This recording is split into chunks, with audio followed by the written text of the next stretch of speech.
말씀 함께 보겠습니다. 아모스 9장 11절부터 12절 말씀입니다.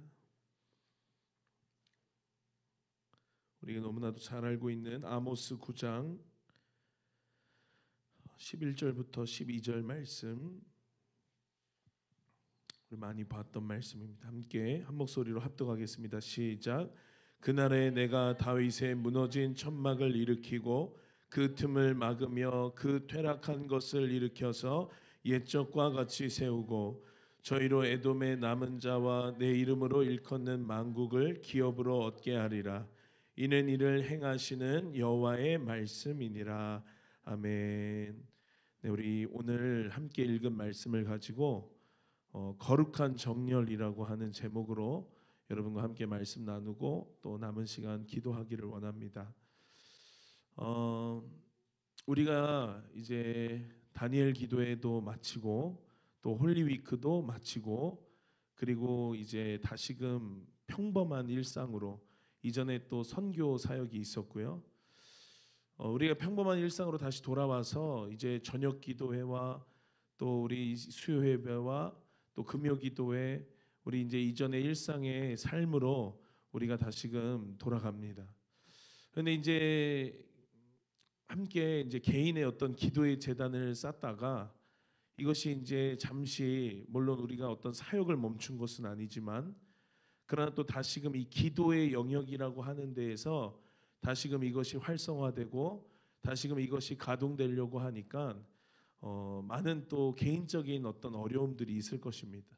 운동도 안 하다가 하면 힘든 것처럼 자동차도 요즘같이 이렇게 추운 겨울에는 예열하고 이것이 데펴지고 이것이 가동되기 위한 준비들을 하지요. 우리가 다시금 하나님께서 이 시즌 가운데 원하시는 것은 다시금 또 우리 가운데 기름이 부어지고 기도의 시간들을 통하여서 기도의 분량을 하나님 또 쌓기를 원하신다라는 감동입니다. 그래서 여러분들이 다시 기도의 재단을 쌓는 것이 물론 어렵고 힘들겠지만 그러나 우리 가운데 또 기독해 하심은 하나님께서 또 남은 시간 그리고 또 내년 우리 가운데 놀라운 열매들을 맺게 하시고자, 우리 가운데 놀라운 새 일을 행하시고자 하신 그 하나님의 의지라는 것을 깨닫는 저와 여러분 되시길 예수님의 이름으로 축복합니다. 오늘 이 말씀은 제가 홀리위크 때 함께 나누었던 말씀인데요. 우리 지난 주일날 홀리위크 때 섬겼던 그 멤버들로 찬양을 우리 아름답게 주일날 했었죠. 제가 보니까 저는 그 스트리밍이 끝나는 시간을 굉장히 기다렸거든요. 은혜랑 지혜가 증인입니다. 새벽에 1시, 12시에 원래 끝나기로 한 것이 2시까지 2시간 더 연장돼서 실은 이것이 50시간 연속 예배가 아니라 52시간 연속 예배가 됐어요. 그래서 뭐 이스라엘 선교사님 수염 기르신 분 계시는데 그분이 이제 건반을 치시면서 마치 에즈베리에 임했던 부흥과 같이 예배를 끝내시질 않고 계속 이렇게 스트리밍 이 기도회를 이어가고, 그래서 스트리밍도 종료가 안 되니까 저희 것을 다운받을 수가 없었습니다. 이제 함께 마음을 모아주신 성도님들께 우리가 그날 찬양 어떻게 했는지 또 말씀 어떻게 전했는지 제가 이제 꼭 보여드리고 싶어서 매주 이제 그 영상을 들어가 보고 이 동영상 처리가 됐는지 재생이 혹시 되는지 계속 들어가 봤지만 재생이 안 됐습니다. 재생할 수 없다라고 그렇게 안내만 나오고, 그래서 제가 이제 제 이름으로 또 교회 이름으로 댓글을 달면 좀 그러니까 예찬 전사님 아이디로 들어가서 꼭 보고 싶습니다. 빨리 복구해 주세요. 제가 이렇게 이제 쓰고 했는데요. 또 그걸 기다리는 많은 사람들이 또 이렇게 댓글을 달고 했었는데 안 될 것 같아요. 안 될 것 같고, 그래서 찬양은 우리 지난 주일날 보여드렸고 오늘 함께 말씀을 어떤 말씀을 거기서 나눴는지 여러분 다 들은 말씀이지만 또 우리 가운데 또 새롭게 이것이 들려지고 함께 기도하는 은혜로운 시간 되기를 원합니다. 평택에 나가 보면 소사벌 막 이제 번화가들을 보면 그 횡단보도에 신기한 것이 바닥에 신호등이 있습니다. 여러분 다 보셨겠죠? 세영이가 살고 있는 수원은 어떤지 모르겠지만 이 바닥에 신호등 LED를 만들어 놔서 그렇게 이제 이 신호등이 운영되는 것을 우리는 볼 수 있는데 왜 그런 거 하니 많은 사람들이 이 스마트폰을 계속 그냥 버스를 타거나 지하철 타거나 대학교에서 수업을 듣거나 집에서 뭐 앉아 있거나 할 때 항상 이 스마트폰을 손에서 놓지 않기 때문에 심지어는 걸어가는 사람들조차도 심지어는 길을 건너려고 건널목에서 대기하고 있는 사람들조차도 이렇게 스마트폰을 바라보고 있다 보니까 사람들이 신호가 바뀌었는데도 바뀐지를 모르고 그냥 그렇게 이제 지나가는 경우들 또 위험한 경우들이 많다 보니까 시에서 또 경기도에서 이것들을 아이디어를 내서 바닥에다가 신호등 색깔이 나오게 LED 불빛을 설치를 하자 해서 설치가 된 경우죠. 이 스마트폰을 보면 많은 정보들이 있지요. 뭐 연예인 누가 뭘 했네, 축구 선수가 뭘 했네, 또 나라가 뭐 이런 소식 저런 소식, 뭐 SNS, 뉴스, 유튜브 다양한 매체들을 통해서 정보들이 정말 폭포수와 같이 쏟아집니다. 그런데 그 쏟아지는 정보들 가운데에는 진리가 있지만 그러나 극히 너무 소수고 정말 많은 부분들은 이 세상에 그냥 가십거리라든지 그냥 이 세상에 사람들이 그냥 흔히 입에 오르고 내리기 좋은 마치 씹는 껌과 같은 그러한 소식들이 대부분이죠. 또 많은 부분 진리가 아닌 그러한 것들이 SNS나 인터넷에서 또 스마트폰을 통해서 정보들이 무수히 우리에게로 쏟아집니다. 그럼 그 정보들은 뭐냐? 이것이 영이라고 하는 것이죠. 우리가 폭력적인 것을 자꾸만 보고 폭력적인 게임을 하고 하면 그 사람이 폭력적인 사람이 되고 폭력적인 말을 쓰고 폭력적인 행동을 하죠. 그것은 그냥 내가 보고 본 것으로 들은 것으로 영향을 받았다라고 하는 것이 아니라 폭력적인 것을 볼 때 폭력적인 그 영이 내게로 들어오고 폭력이 히브리어로 하마스인데 그 폭력적인 것들이 내게서 들어와서 이것이 내게서 주인 노릇을 하고 내게서 활동을 시작할 때 나로 하여금 폭력적인 말들을 하고 폭력적인 반응을 하는 그러한 사람으로 만드는 것처럼 우리가 뭘 보느냐에 따라서 우리는 굉장히 그 영의 지배를 받고 그 영의 영향력 아래에 있다라고 하는 것을 우리는 기억할 때 우리는 정말 아무거나 봐서는 안 되고 아무거나 또 들어서는 안 되는 것이죠. 우리가 이 영적인 원리도 동일합니다. 꼭 이렇게 나쁜 것들만이 그런 것이 아니라 우리가 하나님의 말씀을 볼 때 또 뭐라고 그 말씀이 기록되어 있냐면 너희가 믿음이 어디서 나냐면 들음에서 난다라고 기록되어 있죠. 그래서 제가 학부 다닐 때 그 근처에 이제 교단은 다르지만 연세중앙교회 이제 윤석전 목사님이 이제 파트 강사로 교수님으로 오셔서 이제 영성에 대해서 강의해 주시는 그런 수업이 있었습니다. 대학원과 학부생이 같이 들었고 그래서 그 교회에 하루는 탐방하는 커리큘럼이 있어서 함께 이제 그 교회를 탐방했는데 거기 이제 그 교회 유니폼을 딱 입으신 분이 교회를 이렇게 소개하면서 특별히 이 교회가 뭐에 신경을 많이 썼느냐면 음향에 신경을 많이 썼다. 어느 자리에 앉아도 소리가 잘 들릴 수 있게끔. 왜냐하면 너무 교회가 크니까 그러니까는 어디 자리에 앉아도 말씀이 잘 들리게끔 음향에 신경을 많이 썼는데 그 음향에 신경을 많이 쓴 이유가 뭐냐? 근거가 뭐냐면 성경이 말하고 있는 것처럼 믿음은 들음에서 나기 때문에 이 듣는 것에 있어서 얼마나 그것이 중요한지를 그 교회를 건축하면서 이제 그렇게 했다라고 하는 걸 제가 설명을 들은 적이 있죠.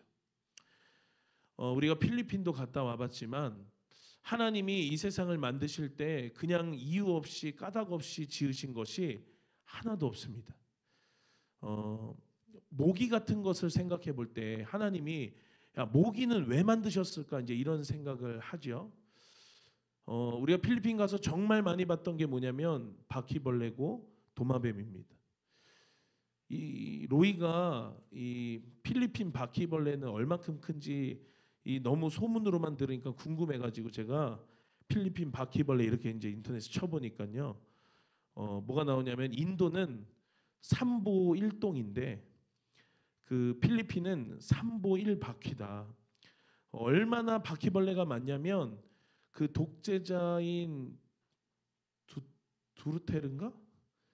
그 독재자 그 대통령이 필리핀 대통령인데 독재자예요. 근데 그 독재자가 이제 딱 그 이제 언론 인터뷰를 하는 그 기자회견 자리에서 그 독재자의 어깨 위로 바퀴벌레 그 우리가 그 맨날 봤던 그 큰 이만한 바퀴벌레가 막 이렇게 기어오는 거를 이제 여자 보좌관이 가가지고 이렇게 쳐주고 막 그랬는데 이제 그 정도니까 독재자의 어깨에도 오를 만큼 필리핀에 이제 바퀴벌레가 많다.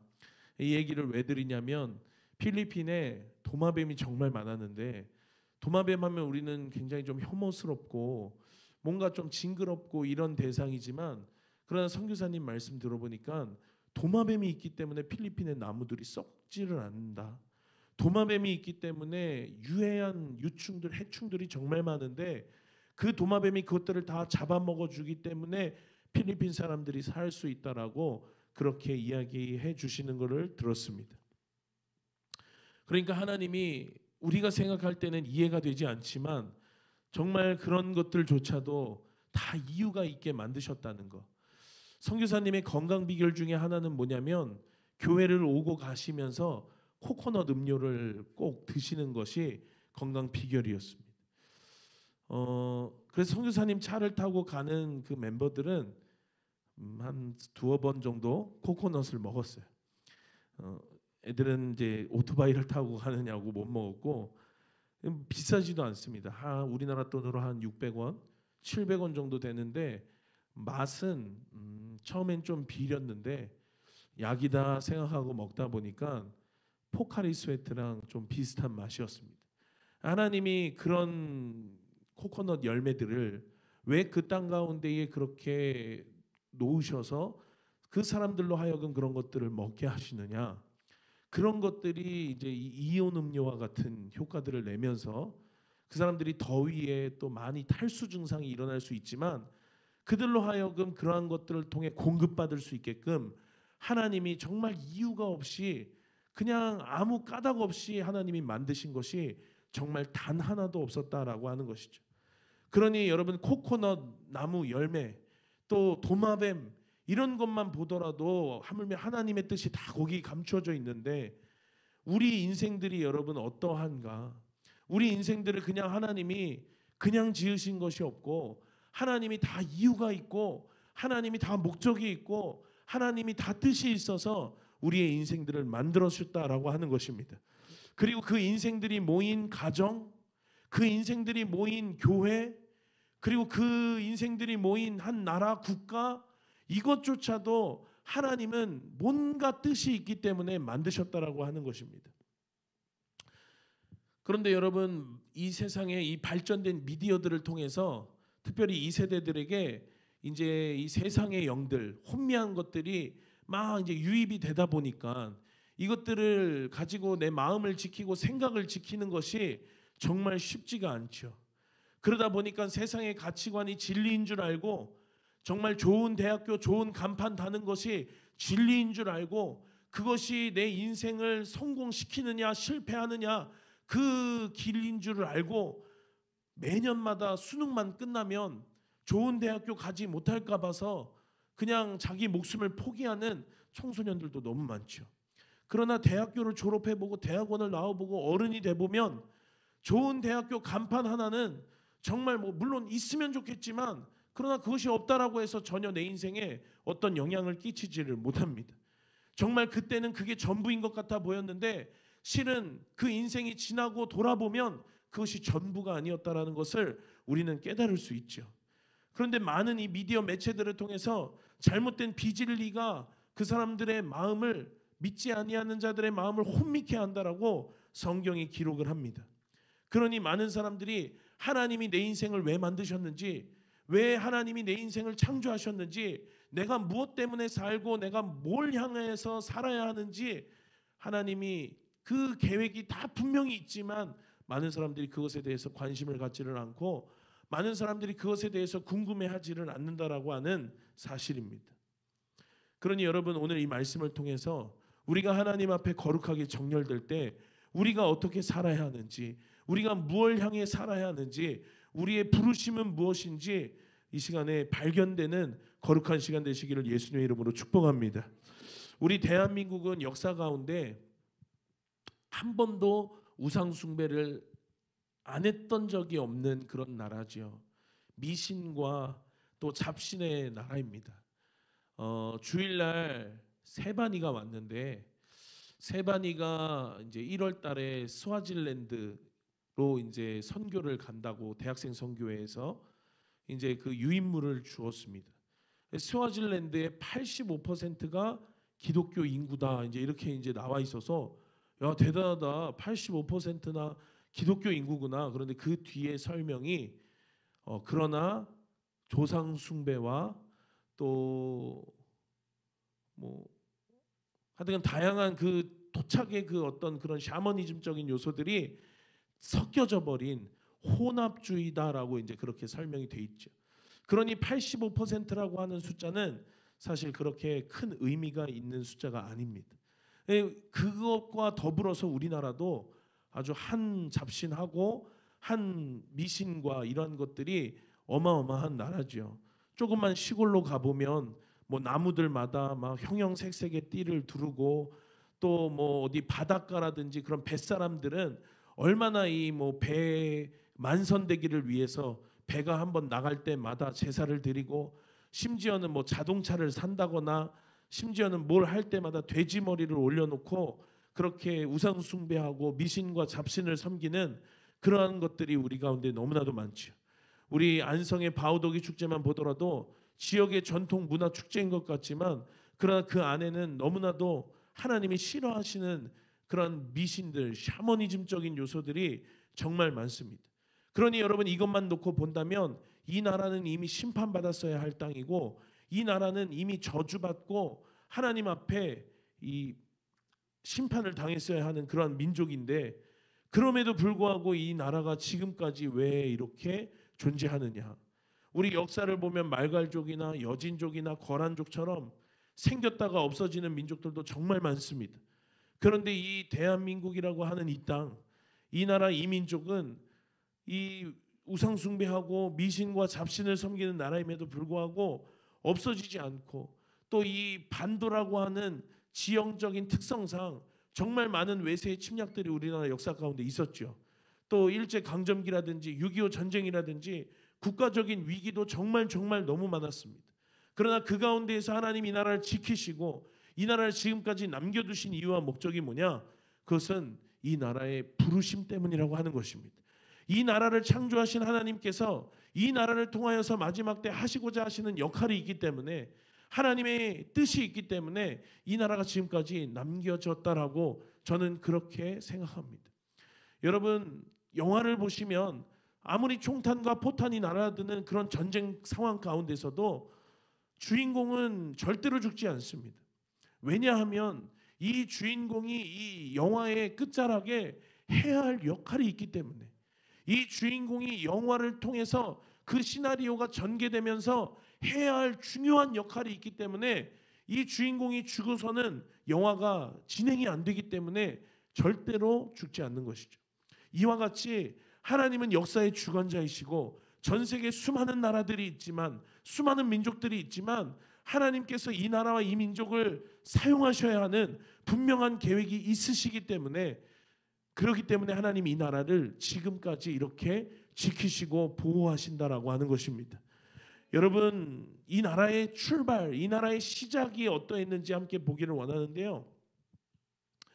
처음으로 재헌국회가 열렸을 때 그때 다 일어나서 야, 사람의 힘만으로 지금까지 이 나라가 온 것이 아니다라고 고백하면서 하나님 앞에 우리 다 일어나서, 물론 그 의원들 가운데서는 하나님을 섬기는 기독교인인 의원들도 있었지만 그러나 대부분의 이 사람들 가운데는 또 다른 종교를 믿는 사람들도 있었습니다.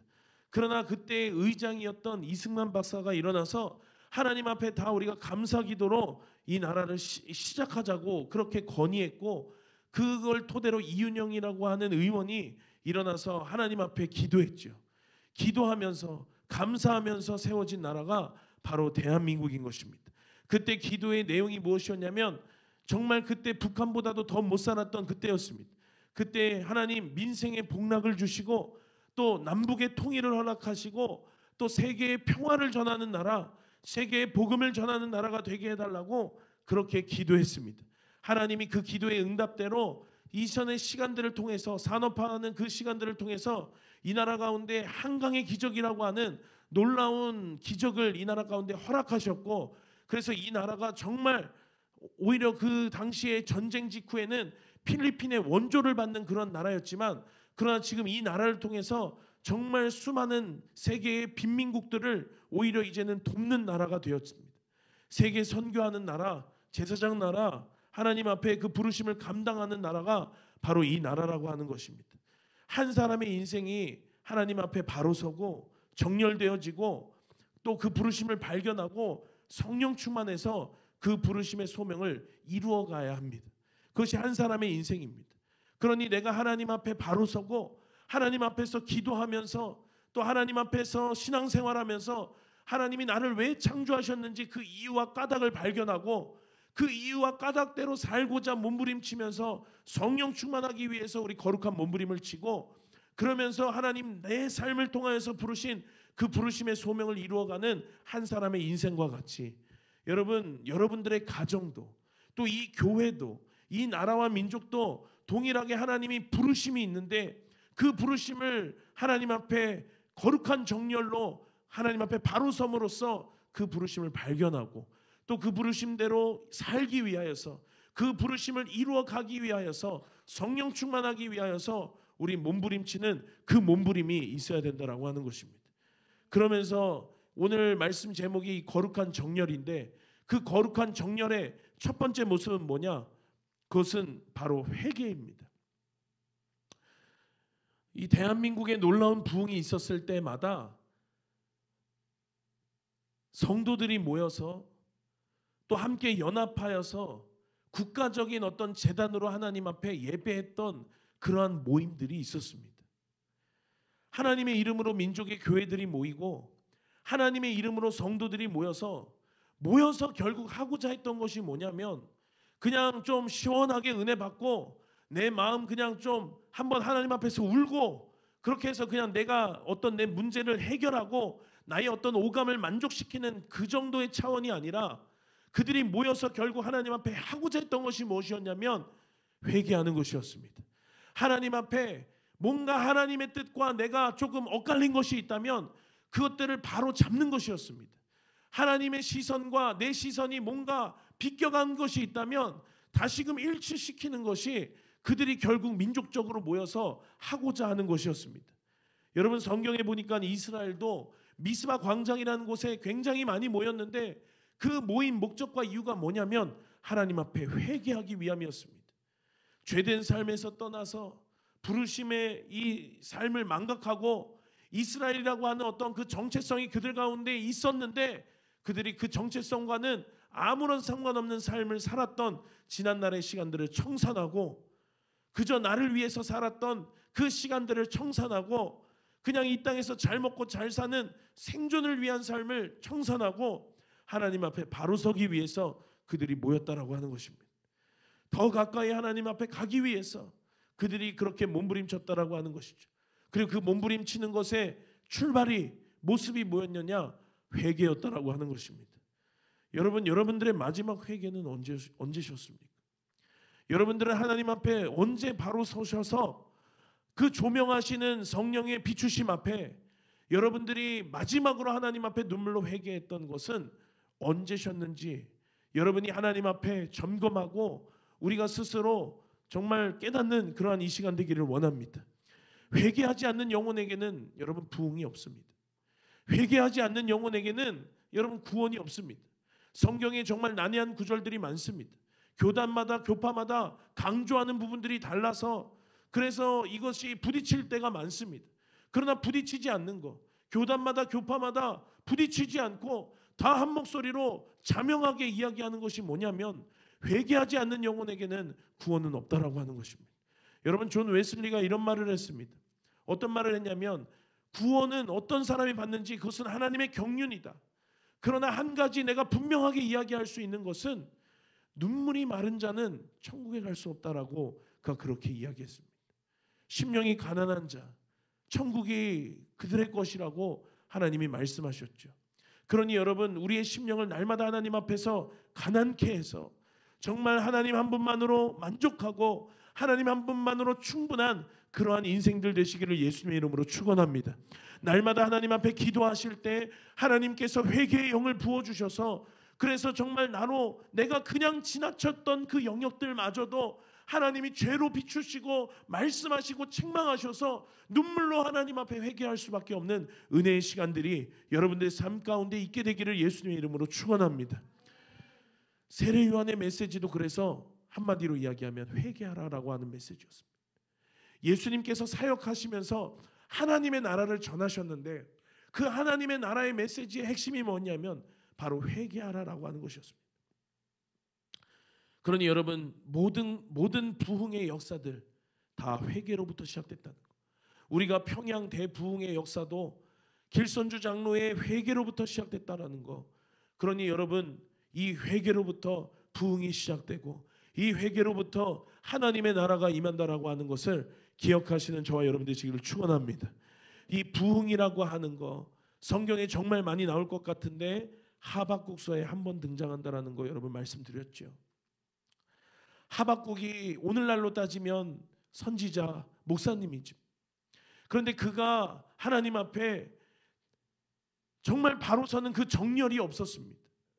그러니까 당시의 시대를 따라가고 당시의 영향을 받고 살았는데, 그런데 여러분, 이 하박국이 처음에 외양간에 송아지가 몇 마리 있는지, 논밭에 소출이 얼마나 있는지, 땅의 것에 관심 갖고 땅의 것만 바라보고 땅의 것에 묶여 사는 그런 존재였습니다. 그러니 여러분, 선지자가 그 정도라고 하니까 당시의 시대가 얼마나 하나님 앞에 범죄하고 얼마나 당시의 시대가 타락했는지 우리가 알 수 있죠. 그런데 여러분, 하나님이 이 하박국에게 나타나셔서 말씀하셨습니다. 내가 네 땅을 심판할 것이다. 그러니 하박국이 창자가 흔들렸고 뼈가 썩는 것 같은 그러한 두려움이 있었고 입술이 덜덜 떨리면서 공포를 느꼈습니다. 그러면서 하박국이 하나님 앞에 통회하고 자복하고 회개했습니다.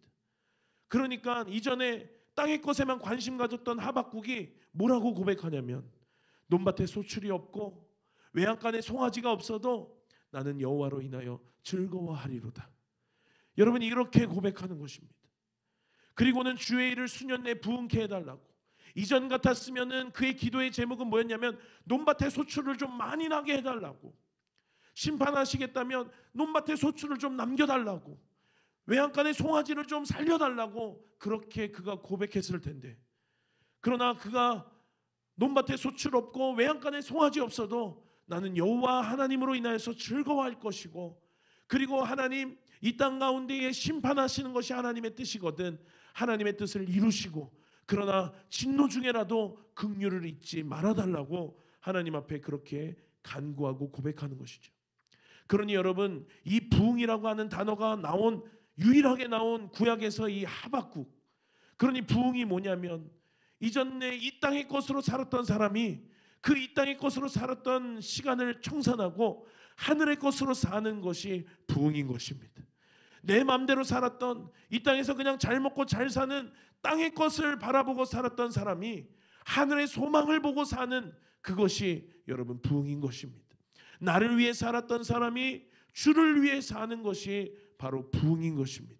그 부흥이 경험되어지는 여러분 되시기를 예수님의 이름으로 축원합니다.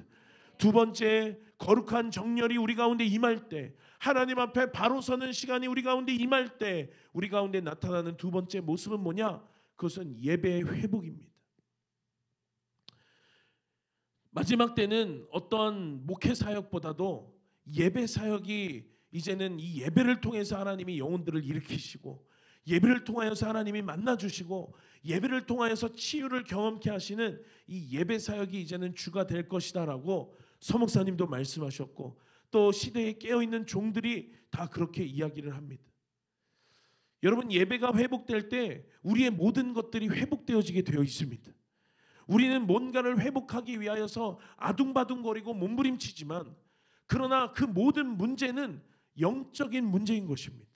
이 영적인 문제가 해결될 때, 영적인 영역 가운데에 내가 정렬되어질 때 다른 모든 문제들도 자동으로 정렬되게 되어 있는 것입니다. 그 예들을 우리가 함께 보기를 원하는데요. 첫 번째는 이 야곱의 이야기입니다. 야곱이 형 에서의 낯을 피해서 외삼촌 라반의 집으로 도망가는 그 여정 속에서 베델이 있었죠. 그 베델의 시간 그리고 그 베델을 다시 돌아오기까지 20년의 시간이 흘렀습니다. 7년을 라헬을 얻기 위해서 봉사했고 그러나 레아를 먼저 얻었고 또 7년을 봉사해서 드디어 라헬을 아내로 얻었고 그리고 6년을 더 봉사해서 거지였는데 그 외삼촌의 아롱진 것들, 양들, 가축들을 재산으로 얻게 되는 그 시간이 있었습니다. 그래서 7년, 6년에서 20년. 20년의 시간 외삼촌 라반의 집에서 정말 고생했습니다. 고난의 시간이었습니다. 어려운 시간이었습니다. 그런데 그 어려운 시간을 마치고 이제 다시금 그가 돌아올 때 금이 환영하고 많은 사람들이 박수 쳐주는 그러한 레드카펫이 그 앞에 깔린 것이 아니라 그 돌아오는 그날도 너무나도 야곱에게는 힘들었던 날이었습니다. 왜 힘들었느냐? 외삼촌이 군대를 보내서 자기를 추격하기 시작했습니다. 그리고 나를 기다리는 형 에서가 있는데 그 형 에서도 400명의 군대를 거느리고 나를 기다리고 있었습니다. 진퇴양난이었고 너무나도 힘들고 너무나도 고난이었습니다. 20년 동안 그렇게 고생을 했는데 이제 그 외삼촌 라반의 집을 떠나는 그 순간만큼은 사람들이 박수 쳐주고 나를 환영해 주기를 바랬는데 그런데 그렇지가 않았습니다. 그런데 그것만 해도 너무 힘든데 엎친 데 덮친 격으로 그 야곱에게 하나밖에 없었던 외동딸 디나가 세겜에서 몹쓸짓을 당했습니다. 그러니 여러분, 야곱이 살아도 그게 산 인생이겠습니까? 너무나 고난이 그냥 첩첩산중으로 겹치고 어려운데 그러니 여러분, 무슨 위로가 그에게 위로가 되겠고 무슨 말이 그에게 힘을 줄 수 있었겠습니까? 그런데 그때 하나님이 그에게 나타나서 말씀하셨습니다. 뭐라고 말씀하셨냐면 너는 일어나 베델로 올라가라. 거기 거하면서 네 형 에서의 낯을 피해서 처음 그 외삼촌 라반의 집으로 갔던 그날 그 밤에 너를 만났던 그 하나님께 다시 너 제단을 쌓아라. 하나님이 그렇게 말씀하시고 야곱이 그런 힘든 상황 가운데서 하나님의 말씀이 뭔가 부딪힐 수 있고 불순종할 수 있었으나 그러나 그 말씀에 이 부르심에 응답을 하고 야곱이 베델로 올라갑니다. 그때 하나님이 그를 만나주시고 야곱이 영적인 영역 가운데 하나님 앞에 거룩한 정렬이 이루어지는데 그러자 하나님이 보게 하시는 것이 있었죠. 무엇이었냐면 세겜 땅에서 자기를 꾸미고 있었던 이 세겜의 장신구들이었습니다. 그 장신구들, 하나님이 부르셨던 처음 야곱의 그 모습과는 어울리지 않던 그 이방의 것들을 다 제거하고 상수리 나무 아래 묻어버리고 그리고 그가 하나님 앞에 베델을 회복했습니다. 하나님 앞에 예배의 단을 다시 수축했습니다. 그러자 여러분, 그 모든 문제들이 하나님께서는 다 해결하게 하시고 그리고 그 어려움들을 돌파하게 하시고 그리고 야곱으로 하여금 이스라엘이라고 하는 그 12지파의 아버지가 되게 하시는 놀라운 은혜를 경험케 하셨습니다. 베델이 회복되어질 때 야곱의 정체성이 회복되어지고 예배가 회복되어질 때 모든 것들이 다 회복되어졌다는 사실을 여러분 기억하시기를 축원합니다. 또 우리 출애굽 사건 보기 원하는데요. 430년 동안 이스라엘이 애굽에서 종살이 했습니다. 그 애굽에서 종살이 할 때 그냥 노역에 동원되는 노비, 일꾼 그 정도였습니다. 아무것도 어떤 재산이 없었고 그냥 그렇게 하루 벌어서 하루 먹고 사는, 내가 죽지 않기 위해서 일을 해야 했던 그러한 고난의 시간들이었습니다. 그런데 그때 하나님이 모세를 보내셔서 그들을 출애굽하게 하시고 10가지 재앙 가운데 10번째 재앙을 통해서 유월절이라고 하는 민족의 최대 절기를 하나님 만들게 하시고 그것을 기억하게 하면서 영원히 지금도 그들이 기념하고 있습니다. 무엇이냐면 우리가 원래는 애굽에서 430년 종살이 했던 그 위치에 있었던 자들, 죽을 수밖에 없는 노예와 같은 노비와 같은 자들인데 하나님이 기적적으로 출애굽하게 하시고 하나님이 약속하신 땅 가운데로 우리를 인도하셨다라고 하는 고백이죠. 그들이 홍해바다를 건널 때 거지와 같았던 노예 노비 신분이었지만 그러나 하나님은 빈손으로 그 땅을 건너게 하지 않으셨습니다. 야곱이 외삼촌 라반의 집에서 아롱진 것들, 점난 것들을 통해 그의 재산을 불릴 수 있었던 것처럼 은금 패물들, 애굽의 가축들을 그들의 손에 가지고 출애굽하게 하셨습니다.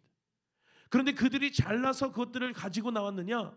아니요. 출애굽하고 나서 그들로 하여금 하나님이 깨닫게 하신 것이 있습니다.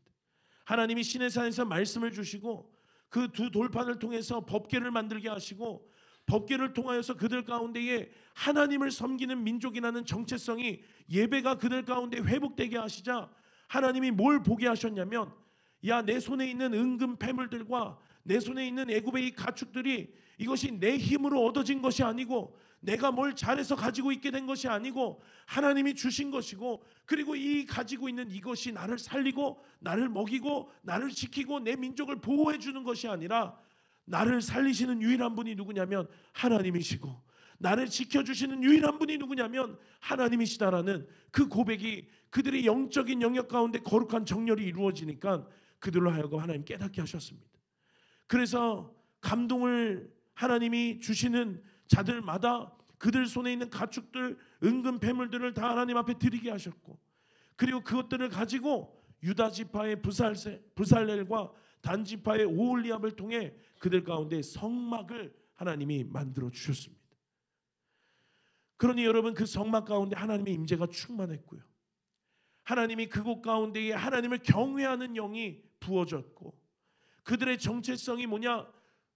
애굽에서 노예하고 애굽에서 노동하는 노비가 아니라 하나님을 섬기는 이스라엘이라고 그들의 영적인 것들이 정렬되어졌더니 광야의 시간 어려움이 있었죠. 문제가 있었습니다. 그러나 그 문제를 그 어려움을 하나님은 능히 통과하게 하셨습니다. 크고 작은 전쟁이 있었습니다. 그리고 이방의 왕들이 있었습니다. 아모리 왕 시온, 바산 왕 옥 같은 정말 이스라엘이 감당하기 어려운 왕들 있었습니다. 그러나 그럼에도 불구하고 그들을 물리칠 수 있었던 것, 여리고성이라고 하는 정말 크고 웅장한 그 성을 무너뜨릴 수 있었던 것, 그들 가운데 영적인 것이 정렬되어졌더니 하나님이 그들의 삶을 책임져 주시고 그들의 삶 가운데 인도하셨다라고 하는 것입니다. 영적인 그들의 포지션이 회복되어질 때, 예배가 회복되어질 때 가나안이라고 하는 그 젖과 꿀이 흐르는 놀라운 약속의 땅으로 그들이 나아갈 수 있었다라고 하는 사실을 우리는 기억해야 될 줄로 믿습니다. 우리 한 가지 마지막으로 이야기를 더 살펴보기를 원하는데요. 바벨론 포로기 때의 이야기입니다. 다니엘과 또 예레미야 선지자가 활동했던 그 시기죠. 이스라엘이 둘로 나뉘었습니다. 북이스라엘과 남유다. 그들의 죄악으로 인해서 그들의 나라가 사라지고 그들의 죄악 때문에 그들이 전 세계로 뿔뿔이 흩어졌습니다. 예루살렘의 온 집 성벽들이 다 무너졌고 불에 타 없어졌습니다. 그러한 비참한 심판 앞에서 또 민족들은 세계로 끌려갔는데 그것이 바벨론 포로로 끌려가는 참담한 역사를 그들이 경험했죠. 애굽에서처럼 다 빼앗기고 하나님 율법을 지키고 싶어도 지킬 수 없는 그러한 처참한 상황이었습니다. 그러나 그러한 어려움 가운데서 하나님의 사람이 있었는데 아까 말씀드린 다니엘 같은 사람, 아까 말씀드린 예레미야 같은 사람들이었습니다. 그들을 통해서 하나님은 다시금 부르심을 그들 가운데 일으키시고 그들로 하여금 다시금 하나님 앞에 정렬할 수 있게 하셨습니다. 모든 그들에게 잊혀졌던 것들, 모든 그들에게 잃어버렸던 것들, 그들이 창조된 목적이었고 그들이 마땅히 그렇게 살아야 했지만 그러나 살지 못했고 누리지 못했던 것들, 원수들에게 빼앗기고 살았던 것들, 빼앗기고 살면서도 빼앗긴 줄도 몰랐던 것들, 그러한 것들을 하나님 깨닫게 하시고 눌리고 매여서 종처럼 노예처럼 노비처럼 살았던 지난날의 시간들을 청산하고 빼앗겼던 것들 다시 되찾아오고 전리품들을 취하고 파괴되었던 성전을 다시금 보수하고 무너진 성벽을 건축하는 그러한 놀라운 회복의 일들이 이루어졌는데, 그 놀라운 회복의 일들의 시작이 뭐였냐면 고레스가 조서를 내리고 또 스룹바벨을 통해서 예루살렘 성전의 그 창고가 문을 열고 그 창고 가운데에 먼지 쌓여있던 금그릇들, 은그릇들, 하나님을 예배하는 데에 썼던 성구들이 다 먼지 쌓였던 것들이 다 정비되어지고 하나님을 찬양하는 악기들이 다 창고 속에서 먼지 박혀 있다가 이것들이 꺼내지고 닦여지고 기름칠돼지고 다시금 이것들이 기능하면서 그들 가운데 놀라운 회복이 임하기를 시작했습니다. 레바논으로부터 벌목된 목재들을 가져와서 이스라엘 땅에서 성전을 건축하고 재건하고 3번에 걸쳐서 다 포로로 끌려갔던 그 포로들이 다시금 3번에 걸쳐서 다시 다 귀환되어지는 그 놀라운 회복의 역사를 그들이 경험하게 되는데, 그 놀라운 회복의 시작이 뭐냐면 성전의 문들이 열려지고 다 녹슬어 있던 것들, 다 먼지 쌓여있던 금그릇 은그릇 하나님을 예배하는 것들이 닦아지고 기름칠되고 쪼여지고 하나님 앞에 다시금 그것들이 기능되어질 때 놀라운 회복을 그들이 경험했다라고 하는 것입니다. 여러분, 야곱의 이야기를 받고 출애굽의 이야기를 받고 바벨론 포로기의 이야기를 받습니다. 모든 회복의 시작이 뭐였냐면 그들에게 무너진 예배가 회복될 때 그들에게 회복이 임했습니다. 여러분, 다윗의 이야기 드렸죠. 다윗은 하나님 마음에 합한 자였는데 다윗이 왕이 되고서 가장 그 국가 사업 가운데에 가장 중점을 두고 그가 신경 썼던 사업은 그 오베데돔의 집에 있는 법궤를 다시금 예루살렘 성으로 가져오는 것이었습니다. 그런데 그 가져오는 여정이 쉽지 않았다고 제가 말씀드렸습니다. 10km에서 20km 된다라고 했는데 가장 짧은 10km라고만 봐도 여러분 6걸음 걷고 소를 잡고 예배하고 6걸음 걷고 소를 잡아 예배하고 하는 그 시간들을 통해 어떻게 여러분 10km를 올 수 있었겠습니까? 아마 웬만한 왕이었더라면 다 포기했을 것입니다. 막대한 국가적인 예산이 들기도 했을 것이고 또 거기에 많은 인원이 또 동원되기도 했을 것이고 또 이 국가의 어떤 재정적인 힘과 또 인적인 어떤 힘은 제한이 돼 있는데 그것을 가져오는 일에 몇 개월을 그것을 계속 신경을 쓰고 돈을 지불해야 하고 대가를 치러야 하니 여러분 웬만큼 이것이 그에게 가치가 부여되지 않고서는 다윗이 하지 않았겠죠. 그러나 다윗은 기쁜 마음으로 그 대가를 치루었습니다. 하나님의 임재가 하나님의 영광이 다시금 그 예루살렘 성 가운데 회복되어지는 그것을 다윗은 꿈꿨죠. 그리고 그렇게 그가 수개월에 걸쳐서 그 언약궤가 그 법궤가 예루살렘 성을 통과하는 그때 다윗이 정말 기뻐 춤을 추면서 하나님 앞에 뛰었습니다. 그에게 하나님의 기쁨이 이 회복되어지고 부어진 것이죠. 그리고 나서 그 법궤를 시온산에 기둥만 세우고 천막으로 덮어서 임시 처소로 삼았던 것이 다윗의 장막이라고 하는 것입니다. 오늘 성경 읽은 성경은 다윗의 천막인데요. 이 법궤가 성경에서 있었던 곳이 모세가 아까 이 출애굽하고 나서 지어졌던 그 모세의 장막, 그리고 오늘 지금 이 다윗의 이야기 다윗의 장막, 그리고 또 이 솔로몬의 성전, 이 세 군데에 하나님의 법궤가 하나님의 임재가 있었습니다. 그런데 오늘 성경에서 이 아모스 선지자에게 하나님 말씀하시기를 그날에 내가 다윗의 무너진 천막을 일으키고라고 이렇게 이야기를 하지요. 그러니 여러분, 하나님이 가장 기뻐하셨던 곳, 거하기를 즐겨하셨던 곳, 여러분들이 어떤 불편한 장소에 가보신 적 있으십니까?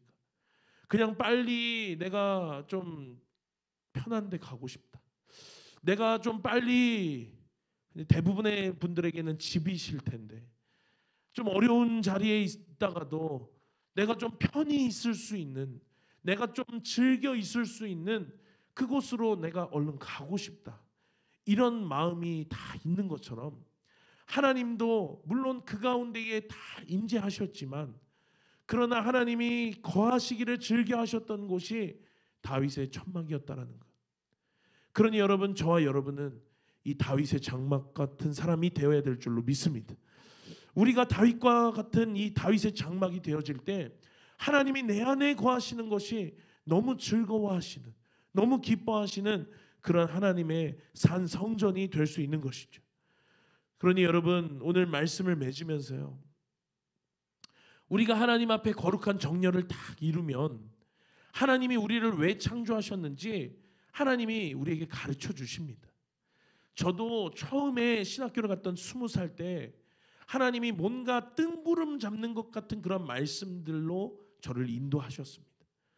뭔가 그냥 마치 해상도가 낮은 그냥 어떤 그림과 같은, 그냥 어떤 그런 화면과 같은 그러한 것으로 하나님이 인도하셨는데, 그 시간들을 점점 통과할 때마다 흐릿했던 것들이 선명해지면서 하나님이 나를 왜 창조하셨는지, 하나님이 나를 왜 부르셨는지, 내가 해야 할 역할이 무엇인지 하나님은 내게 가르쳐 주십니다.